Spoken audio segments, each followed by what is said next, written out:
上周，美国众议院通过了所谓的 TikTok 封禁法案。接下来，该法案需要得到美国参议院的通过，最后提交给美国总统拜登签署批准。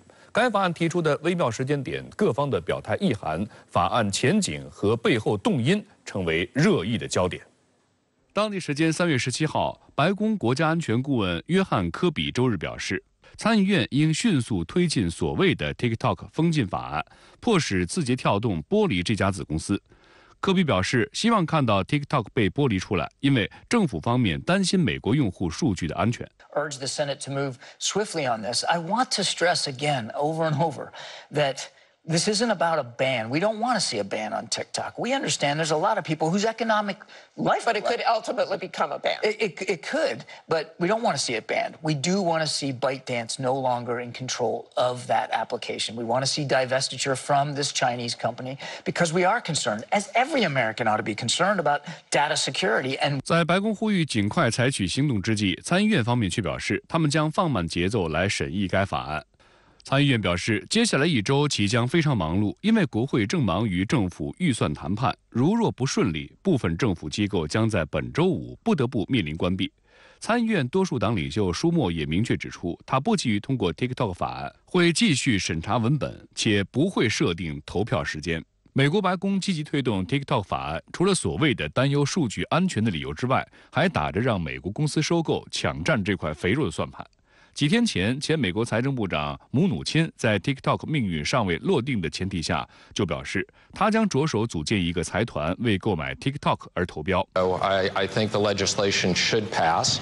And I think it should be sold. I understand the technology. It's a great business, and I'm going to put together a group to buy TikTok. You're trying to buy TikTok? I am, because this should be owned by U.S. businesses. 除此之外，美国媒体注意到，之前一直对 TikTok 持限制态度的美国前总统特朗普，最近姿态突然发生转变。他在近日接受媒体采访时表示，反对 TikTok 禁令，表示这对年轻人非常不友好。在当地时间17号播出的专访中，特朗普甚至发出警告，称若禁用 TikTok 会有很多问题。Danger to banning it with, freedom of speech is many different. I found Facebook to be extremely dishonest, and what would happen is if you ban TikTok, if you take it away, and we have a new concept, but if you take it away, those people are going to go into Facebook. And Facebook, in my opinion, was worse than TikTok by a lot. 有媒体分析，特朗普态度的转变与竞选有关，意在迎合 TikTok 投资者亿万富翁杰夫·亚斯，以便获得更多资金和选票支持。当主持人询问特朗普的态度是否受到最近与 TikTok 投资者亿万富翁杰夫·亚斯会晤的影响时，特朗普予以否认，并称他从未与亚斯讨论过 TikTok。事实上，特朗普对 TikTok 兴师问罪，在2020年美国大选年中就曾发生过。2020年8月6号，时任美国总统特朗普签署行政令，要求 TikTok 母公司字节跳动在90天内出售其美国业务，否则禁止 TikTok 在美国境内运营。在层层压力下 ，TikTok 同意与美国科技巨头甲骨文进行合作，接受审查，以确保在美用户数据的安全。特朗普卸任美国总统后，美官方对 TikTok 的调查暂时偃旗息鼓。2021年6月，现任总统拜登签署行政令，撤销特朗普政府对 TikTok 的禁令，但仍指示商务部长重新调查该应用程序，以确定它是否对美国国家安全构成威胁。然而，拜登政府进入执政的后半期后，为竞选连任做准备，一改此前相对消极的态度。2023年2月27号，美行政管理和预算局要求联邦机构在30天内从设备中删除 TikTok， 以确保美国数据的安全。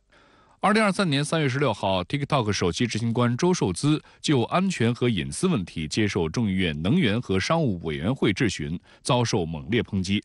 2024年3月7号，众议院能源和商务委员会再次发难，要求 TikTok 母公司字节跳动在出售 TikTok 全部业务和退出美国市场之间做出选择。专家表示，共和党的特朗普和民主党的拜登连续2届美国政府在大选前对 TikTok 进行打压，背后都是助力选战的政治算计。